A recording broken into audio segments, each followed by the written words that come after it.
Welcome to another episode of Tapped In with Tony. I'm your host, Tony Bogan, and this is episode number 5. Tonight, we have Chelsea Lyons, on-air personality for Q104 Cleveland, and a wrestler, and she's the host of Cleveland Connection. Chelsea, welcome to the program. Hi, Tony. Thank you for having me. Oh, not a problem. Not a problem. I see you've been grinding, trying to work at your craft and being an up-and-coming wrestler. I'm going to definitely ask you about that. Yeah, it's always something else. I'll tell you that. Keeps me busy. All right, so let's start from the beginning. Where are you originally from, and how did you get involved in first media? Because I know you work for Q104. So originally, I'm actually from Fairmont, West Virginia. I moved to Ohio when I was in 5th grade. And then I did competitive cheerleading for a number of years, and then I kind of aged out of it. After that part of my life ended, I was looking for ways to stay in front of audiences because I loved the thrill that came from that and, stay performing in front of people. So I always had this huge love for music. And I thought, what a better way to combine the two than to become a radio personality, because now we're in front of audiences, we're talking to people. I talk so much. I love talking. And I love playing music, and so I thought it was the perfect combination of the two. Like, nothing makes me happier than when I'm on air and I put a good throwback in the system, and then the phone lines light up and people are like, "Oh, I love this song. I haven't heard this song in so long. Thank you for playing this song." It's just a great it makes you happy. It's a good feeling. Oh, yeah, especially I've listened to Q104, especially back when I was in high school, and every now and then they throw on a throwback from a Justin Timberlake or something like that. Mhm. That's the probably stuff that gets the phone lines lit up. Yeah. It is, or I'll throw in like an old school Nelly, and people love that one. Oh, gotcha. How did you end up getting on board with the Q104? So I went through school. I did the Ohio Media School, and after I graduated from there, I got my first internship with Clear Channel, which is now known as iHeart, Hmm. and I was working at Magic 105.7 with John Lanigan. Hmm. And I interned up there for a while. And then I got my first job at a local station in Lake County in the Cleveland area called Cougar 93.7. Hmm. And I believe that's where I met you, was through Cougar. And we did a lot of high school football games that, in the local area. And I just wanted to get back to that bigger corporate radio feeling that I had when I worked at Magic. Even though I was an intern up there, I really enjoyed being on a bigger signal, the bigger stage, more interaction from people. It covered more than just one county. I mean, those big stations cover more than half of Northeast Ohio, so I submitted multiple resumes to what is now Odyssey, which is the company that owns Q104. Hmm. And I went in and did multiple interviews and applied for multiple jobs. Finally, it was a very tough competition, but I got brought in and I Hmm. started overnights on Star 102, which is the sister station to Q104. And then I started filling in, when people would be sick or people would be out on the bigger shows like the middays and morning shows and things like that. The drive home, the afternoon drive home shows, and then I just kind of worked my way up from there. So they said, they wanted me to be on Q104, which was, since I have a younger sounding voice, a younger demographic, more millennial based, where Star 102 plays like 80s, 90s, the hits from then. So Hmm. um, they shuffled me over to the sister station. I was going back and forth and doing both of them for about Ah. 2 years. And then Hmm. when COVID happened and everything shut down, it kind of forced us to, the station hopping stopped. And it was like kind of Hmm. forced us to pick one. So I got put on cue permanently, and then I became the midday host from 10 a.m. to 3 p.m. every day. Nice. How did that work with being at the radio station, especially during COVID times? So it didn't. It's the best way to put it. We got locked down just like everyone else did, which is actually why I'm able to do this interview from my home office right now. We got portable laptops, microphones, equipment. They gave us it was almost like a box that hooked directly into our internet, and it became like a kind of like how you would do live broadcasts from like the Browns games and things like that. Or they just gave us like a lot of that equipment, and we were all broadcasting live from home. So we were just doing all the shows from home, and it was so weird trying to do the morning show because I would fill in a lot during that time, obviously because people were getting sick and would be out, and they would let one person into the studio to kind of engineer the board, and then the other co-host had to work from home, but it was live, but there was like this weird delay latency. So I'm like in my home office, I've got a newborn child, I'm trying to do this morning show, and it was we got through it though, but definitely memories, that's for sure. Oh yeah, especially with back in the day with Cougar 937. I used to do stuff for Shaker Football until 2017 when I jumped on board with Keon Sports a short time later and do video stuff. And I was actually up in Menor last year for a late Catholic game. It was pouring that night. Oh, well, I graduated from Menor High School, so late Catholic was always like, no, I'm kidding. All jokes. And I noticed you got involved in wrestling. What was it that inspired you to try to get involved in wrestling? I feel like I keep using this same answer because it really the competitive cheerleading had so much to do with my life and how I got impacted on things. But it's kind of that same idea where it was like I've done radio for years. I'm going on. I'm in my 10th year of radio. Wow, I just realized that. Wow. But I'm the kind of person that I like a new challenge. I like taking that next step, that bigger step. And I have done radio for 10 years.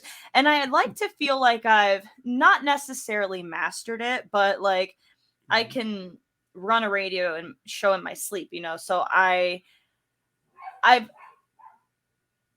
sorry, my dogs are going crazy and they're barking right now. You're good. But yeah, so where was I at? Okay.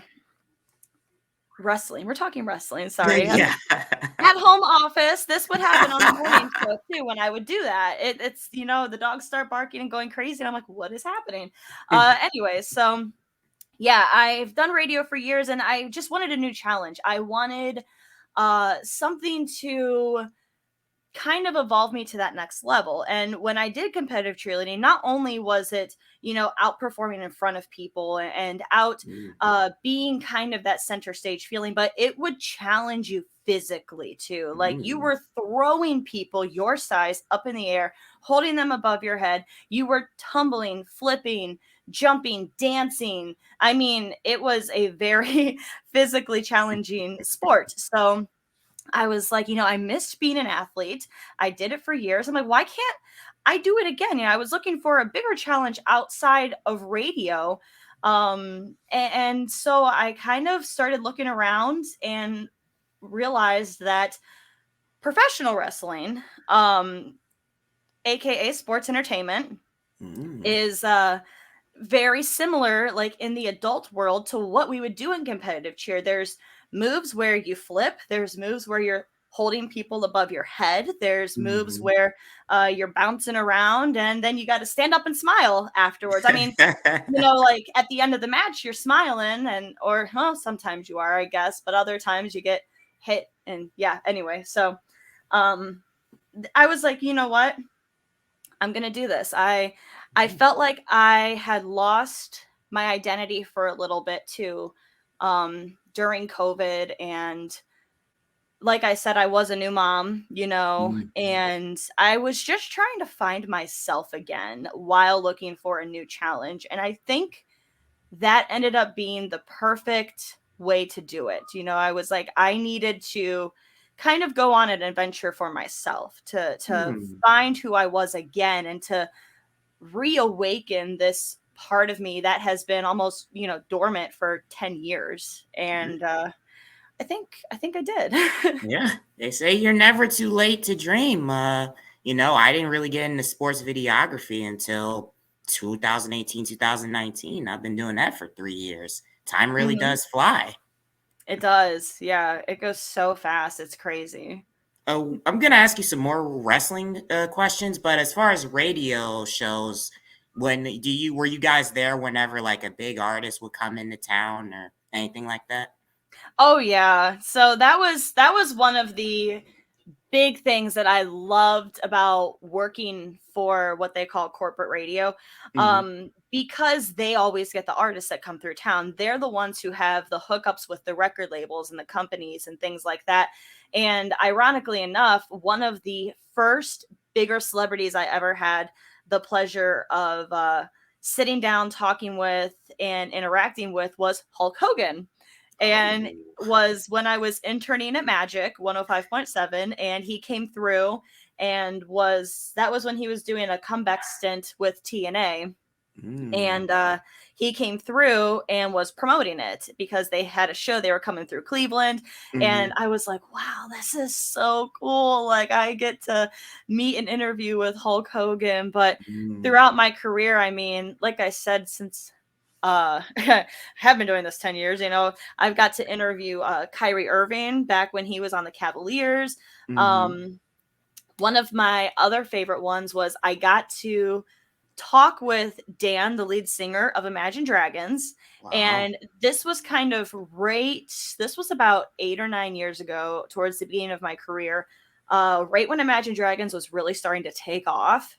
Hmm. And they came through Jacob's Pavilion in Nautica, and we were there working the show, and I got a chance to interview him, to bring, like how they would do the recording and then bring it back to the radio station, and then you play it the next day on the air.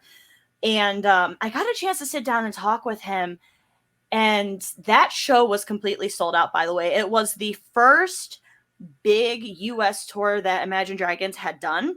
And I Wow. just kind of asked him, I was like, hey Dan, you're in the rock and roll city, Cleveland. Hmm. This is where rock lives.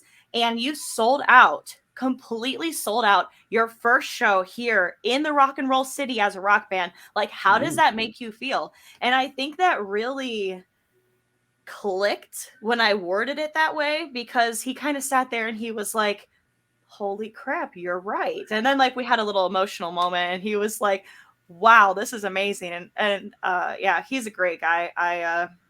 He definitely deserves it. So yeah, Okay. I've got to interview a lot of really cool people throughout my career in radio. That's awesome. That's really awesome. And as far as the wrestling goes, as far as that goes, who all of you how long have you been training, and like what does it take to like train as far as wrestling goes? Because usually people see the finished product on television, whether it be from AEW, New Japan, WWE, etc. What all Hmm. goes into that just beyond what you see, the finished Oh product? my gosh. So much. I mean, the broad answer, everything, but I'll try to, I guess, simplify the answer as best I can. Like you said, there's so much that happens behind the scenes that people don't see. You're right, they do see the finished product, but when you're starting, I mean, there is just so much that goes to it. First of all, like, you have to be in good physical shape, because you need what they call ring shape, and Mm. it's needing that cardio to go. Like, some of these matches, they're 10, 15 minutes long, and you're going nonstop. And regardless of, people's interpretation of wrestling as, oh, it's fake, oh, it's this, oh, it's that, yes, it's entertainment, but at the same time, I promise you, every single bump that I take is real. Like, I have broke down wrestling rings, I've put them together, and all they are is pieces of wood over a metal frame, and then we lay down a wrestling mat. So like the high school wrestling Mm. mats, they're like maybe this thick, and then we Mhm. put a tarp over it so that the mats don't come apart. But like that's all it is. Wow. And when you're getting slammed onto that, you're basically getting slammed onto wood, and it hurts. So there's been so many times that I would leave training and like my like not like this part of my neck, but like the back part of my neck, it Mhm. hurts. It's sore because you're taking what they call bumps, and it's like when you're laying flat on your back, you're taking these bumps and you're hitting that part of your body over and over and over again. And then you do your in-ring conditioning, you do what they call running the ropes, where they'll make you like hit those ropes back and forth for like 2 minutes straight, and then Mm. you leave practice and you've got bruises all down your arm because they're like wire ropes and you're Ah. hitting them over and over and over. And yeah, like some are the wires, some are just like actual like ropes, so it just Ooh. depends on what ring you're in, but either way they hurt the same. And I think the biggest challenge though for me personally, everyone I have seen and trained with has struggled with something different. Mhm. you know some people pick up the wrestling portion of it really easily.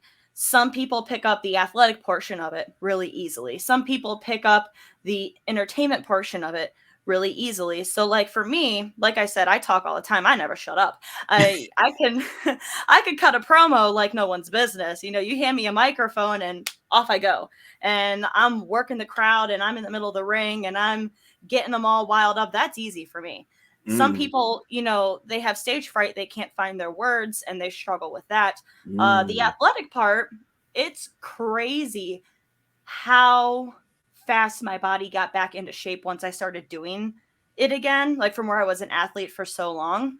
A Mhm. lot of it was like muscle memory and things that my body remembered. So that I haven't really struggled with much either. But like the part that I struggled with though is like the in-ring psychology and remembering the moves. Like every move has a name, everyone does the move their own way, and it's like trying to remember what the different moves are. And there's a couple like roll up finishes that each one has like a different name that's done a slightly different way. So Mhm. that's been the hardest part for me, is just kind of learning like the wrestling side of the business, but like all Mm. the other stuff, like parts of the business have been coming to me pretty easy. So I'm always trying to stay in the ring, train, watch matches, watch different, Mm.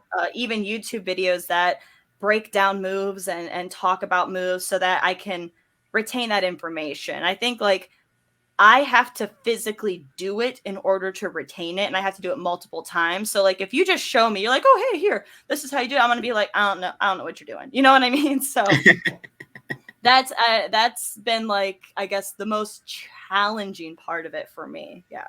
Okay. And you have the stage name Lady Luna. How did that come to be?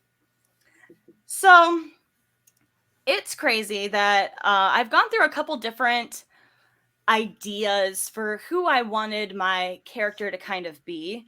I say it's crazy because right as I started training, I was just going to go by Chelsea Lyons. Mm. That's my radio name. That's what people in Cleveland know me as. That's actually my maiden name. So like that's been my name my whole life. Like I'm Chelsea Lyons, and I was going Mhm. to go with the lion, tease my hair up, all that stuff. Right as I was starting training, if you watch wrestling, Nikita Lyons debuts on NXT, Mm. spelled the same way, doing the lion thing, and I'm like, well, now I can't do that. Like, I gotta come up with something else. So, I was just going through different parts of my personality, trying to find, I guess, the character that I wanted to roll with for a little bit. And I really have been, like I said, going on like this this journey where I was like refinding myself. You know, there's a lot of personal things in my life that were going wrong. So I was just trying to like connect spiritually and with the universe a lot.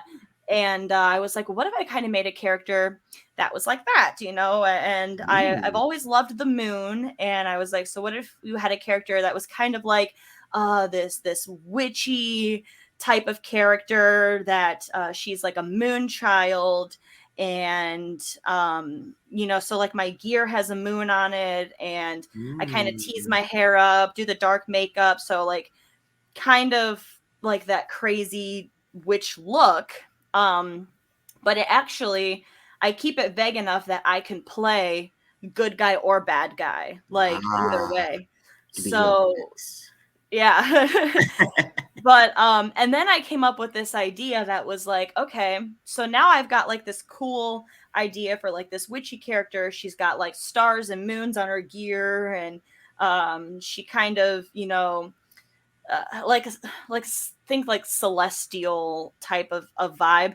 And I'm like, so she kind of runs with that. I'm like, but let's take it a step further. Like I wanted a character that could have a prop, that could have something else, you know, that they could be known for. So I came up with this idea that she has a pendant that you kind of hold, and it almost, and this is where like the cheesy storytelling part of wrestling comes into play, but she can almost hypnotize people. So she has like this witchy power that like if I'm losing or someone's coming at me, I can hold this pendant up, and it kind of like temporarily pauses them just long enough for me to run around and boom, hit them, take them down, 1, 2, 3.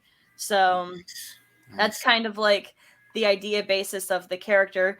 But now I'm like sitting here, and now like everyone's starting to go back to this witchy thing now, and they're, you know, all the big promotions, everyone has like a main witch character, and I'm like, am I gonna have to change it again? I don't know, but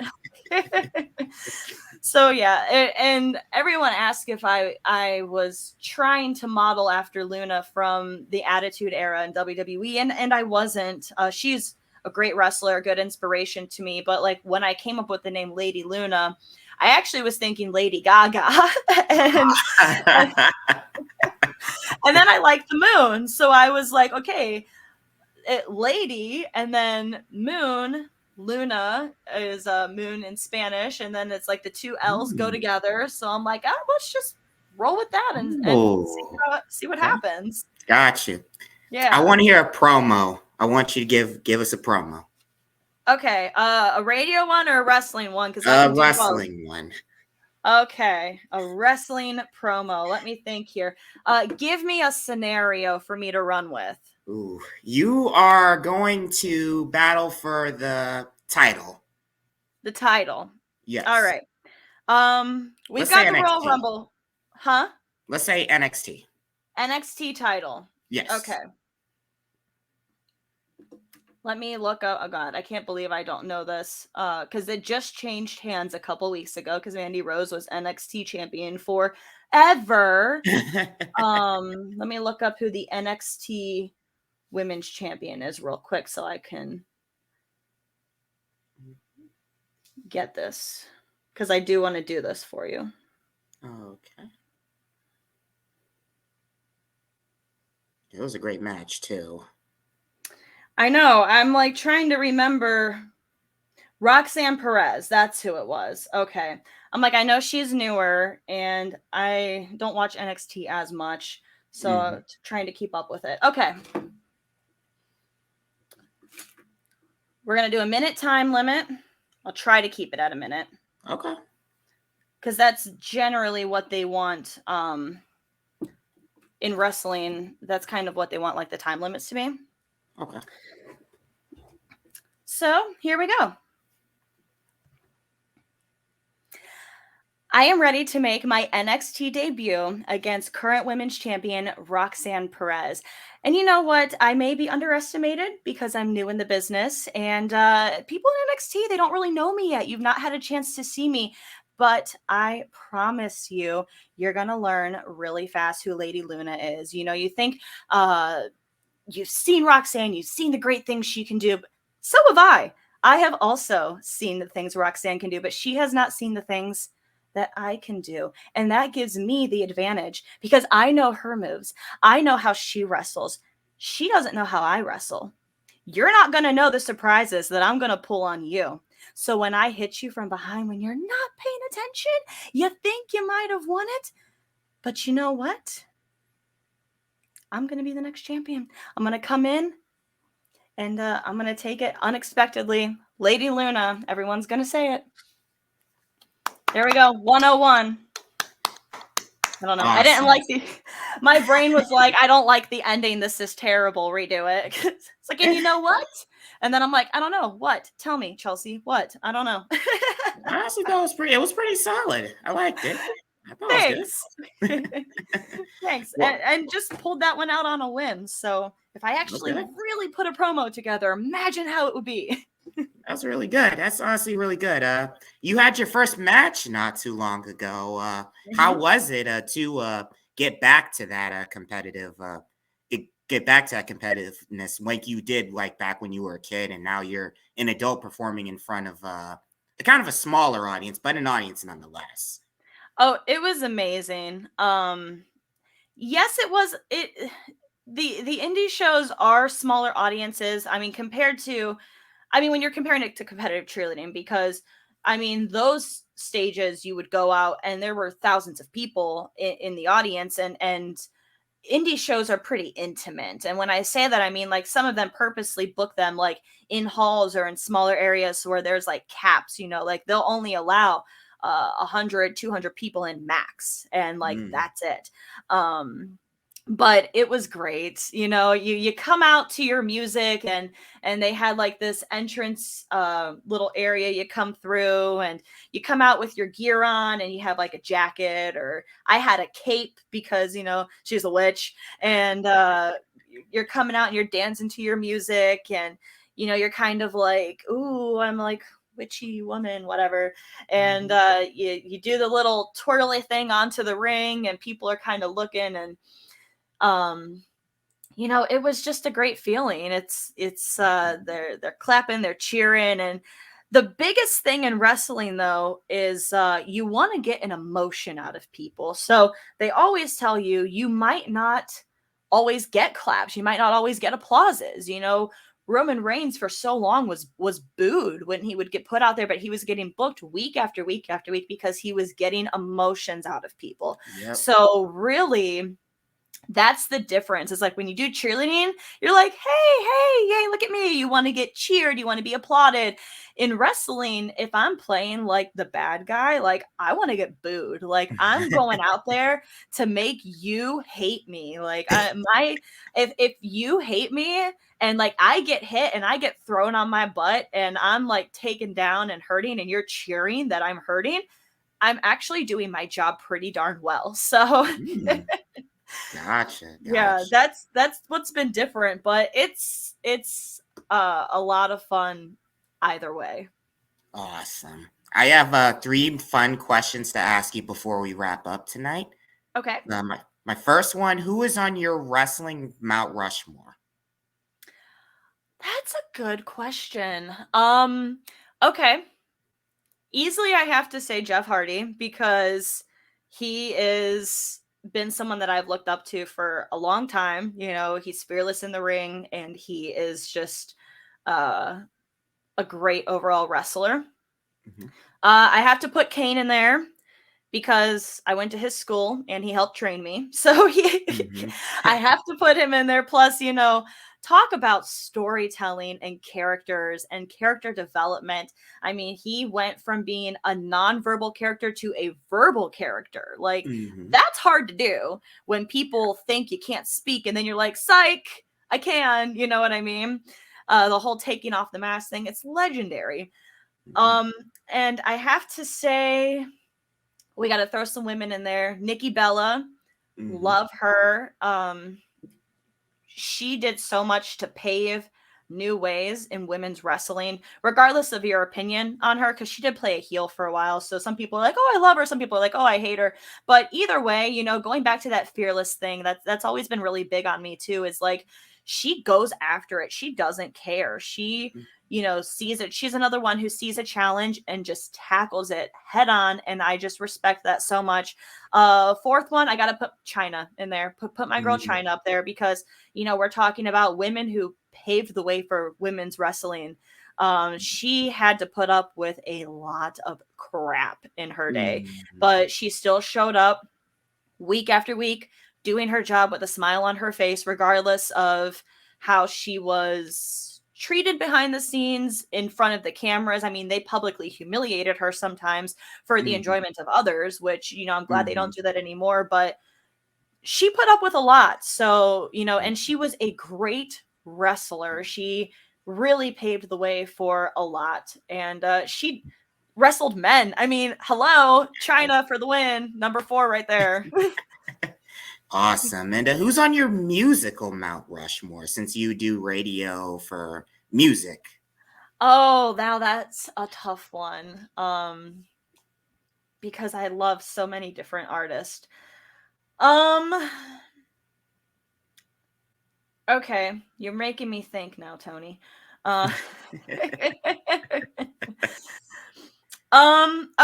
Alanis Morissette, number 1, and going back to this this women just speaking their mind type of music but it's okay. How can you tell me that if you're in a bad mood and you put on You Ought to Know and you just want to scream it at the top of your lungs, that you're still gonna feel better afterwards, right? or how many people have drove down the road screaming, "It's like rain," like at the top of their lungs, right? You've done it. Probably to like NSYNC or Backstreet Boys song. There you go. So that's number 1. I have so many artists. This is a really hard choice for a Mount Rushmore. I think as far as like a potential walkout theme. Yeah.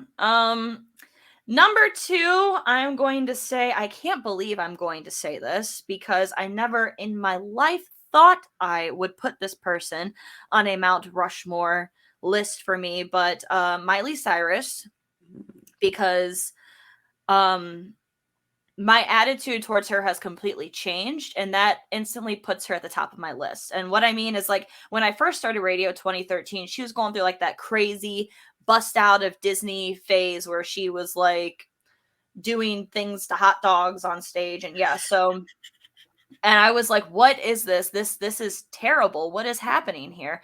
But in the last couple years, she has really honed in on her craft, rebranded herself. And, I just watched her New Year's Eve special where she did this beautiful duet with Dolly Parton. And the things that she has been coming up with have just been giving me so much respect for her. So it was like, people grow, people evolve. And, so that was like a phase in her life. But now she's transitioned into this just really good musical talent. And another reason why I put her on that list is because she sings all of her shows live. All of her New Year's Eve stuff, all of her things that she does live. She does not sing pre-recorded. She does not lip sync. She does not do it over all those vocals where if they stop talking, you still hear people singing. Like, she does it live. And like, that's mad respect because that takes a lot of talent, a lot of endurance, and it takes a toll on your voice to be able to do that. So someone who is able to cover Metallica and not butcher it, who can do a duet with Dolly Parton, and she's also covered Janis Joplin. If you have not heard her Janis Joplin cover, you need to go and listen to it because she hits all of the notes so perfectly. So, all right, I'm done ranting about Miley. And my newfound respect for her. I got a good classic one. I mean, I listen to Frank Sinatra a lot. I enjoy a good classical slow down vibe. So I'll put him up there. He grandfathered a lot into music today. And then I'm going to throw a rapper in there. Eminem. I'm a 90s kid. Of course, Alanis Morissette's up there. I want to put Eminem up there too, because again, he went through a lot, endured a lot. People told him, you're never going to do this. This is not your game. This is not meant for you. And he did not care. And he went through and he did it anyways. And he did it better than other people who were telling him that he couldn't do it. So for his never give up, never back down, never surrender attitude, and not caring what other people think, that's my number 4.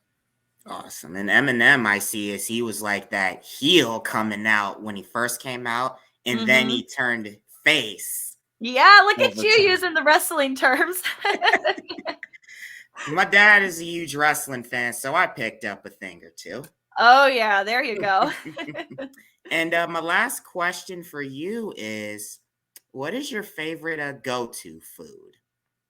My favorite go-to food lately, it's been Chinese food, which is not healthy at all. I try to eat healthy, I really do, but if I just need to purge and binge, I am grabbing orange chicken and fried rice. Like, that's my go-to meal. And I found myself eating it way more than I should have over the holidays. But now I want some. Thanks. Now I want some Chinese food. But that's lately been my go-to food. Awesome. And the floor is yours. If you have any last things to say, any good advice for somebody, floor is yours. I think the one message that I try to spread everywhere I go, is follow your dreams.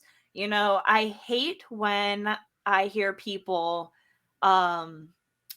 talking about this dream they have, this vision they have, and then someone's like, well, that's never going to happen. They instantly shut them down. They're like, well, that doesn't happen to people like us, or you're never going to get there. That's too big of a dream. No, I feel like you should have those big dreams. Like, if your dreams are not absolutely terrifying you, I mean, when I went and did my first match, I was like, I was like, look, I've been in front of people before, but I was nervous. So like, if your dreams are not absolutely terrifying you, you're not going, far enough into it. I feel like, you have to step out of that comfort zone in order to grow.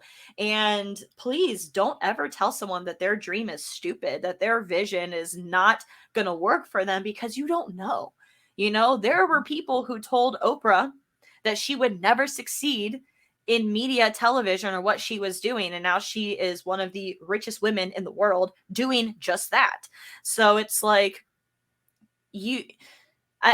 just don't ever crush other people's dreams. Always try to lift and support other people, lift people up. And I feel like, if you keep working for it, hard work and persistence. If you get told no, it's not a sign to stop doing what you're doing. It's a sign to change what you're doing. How can I make this better to where I can do what I want to do? You know what I mean? It's like, if you're building a wall and then it gets knocked down, you build it out of hay, it gets knocked down. Okay, well, now you're going to come back. You learned your lesson. You're going to build it out of bricks or stone instead of hay. You know what I mean? Yeah. So it's kind of like the Three Little Pigs thing. So it's like, obstacles, ways that are, that are in your path are not necessarily telling you to not do it. They're just saying, hey, you need either this challenge, or you need to kind of rework what it is that you're doing here, take a different approach, find out how you can improve from this, grow from it, that kind of stuff. So follow your dreams, and don't let anyone tell you that your dream's stupid and that you can't do it. That's my ending message. That is a great message. Chelsea, thank you for coming on Tapped In with Tony. We really appreciate having you. Thank you so much for having me today, Tony. It's been great.